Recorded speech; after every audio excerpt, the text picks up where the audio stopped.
মাননীয় সংসদ সদস্য জনাব জয়নাল আবেদীন ফারুক, নোয়াখালী 2, আপনি একটা সম্পূরক প্রশ্ন করতে পারেন।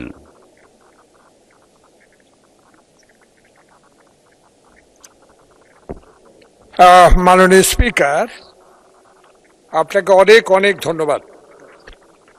বিষয়টা হলো, আমাদের একরামুল বারী টিপু নতুন সদস্য হলো, বিষয়টা এমনভাবে আপনার মাঝে আপনার মধ্য দিয়ে আমাদেরকে বুঝাতে চেয়েছে এইটুকু যে 1978 সালে শহীদ প্রেসিডেন্ট জিয়াউর রহমান এই যুব উন্নয়ন যুব অধিদপ্তর সৃষ্টি করেছে।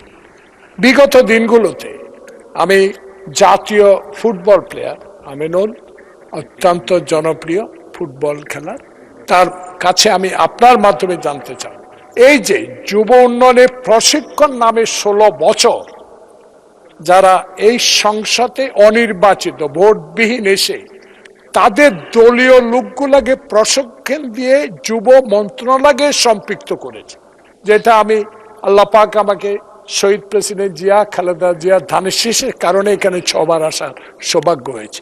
বহু প্রশ্ন করেছি, কোনোদিন উত্তর তখনকার যুবমন্ত্রী দেয় নাই। আপনার মাধ্যমে আমি অনুরোধ জানাবো, বিগত দিনে যারা ট্রেনিং নিয়ে এখনো প্রত্যেকটা উপজেলায় অবৈধভাবে তারা কাজ করছে, এই বিষয়ে কোনো পদক্ষেপ জাতীয় ফুটবল প্লেয়ার মাননীয় প্রতিমন্ত্রী নেবেন কিনা। আপনাকে অনেক অনেক ধন্যবাদ। মাননীয় প্রতিমন্ত্রী, মাননীয় সংসদ সদস্য অতীতে কখনোই উত্তরের জবাব পাননি।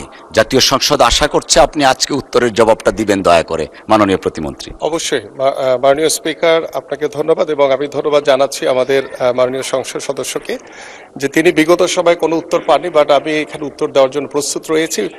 আমি আপনার সাথে অনেকটাই একমত যে আমি অল্প সময় দায়িত্ব নেওয়ার পরে আমরা যেটা দেখেছি যে বিগত 16 বছর 17 বছর এই যুব উন্নয়ন বা যুব প্রশিক্ষণের বিভিন্ন নামে অনেক বড় বড় দুর্নীতির অনেক কিছু আমি ইতিমধ্যে পরিলক্ষিত হয়েছে আমার দৃষ্টিতে, এবং সেগুলো আমি আপাতত আমার কাছে আমি সেগুলো পর্যবেক্ষণের জন্য রেখে দিয়েছি এবং সেগুলো পর্যবেক্ষণ করে বিগত সময় যেখানেই দুর্নীতি হয়েছে সেগুলোকে কিভাবে আমরা সুন্দরভাবে এটাকে গুছিয়ে কিভাবে আমরা এটা সমাধান করতে পারি, কারণ দুর্নীতিকে আমরা কখনোই কোনো প্রশ্রয় দিব না, এবং যারা অবৈধভাবে বিভিন্নভাবে এই সুযোগগুলো নিয়েছেন তাদেরকেও আমরা বাছাই করে তাদের বিরুদ্ধে আমরা দ্রুত ব্যবস্থা নিব।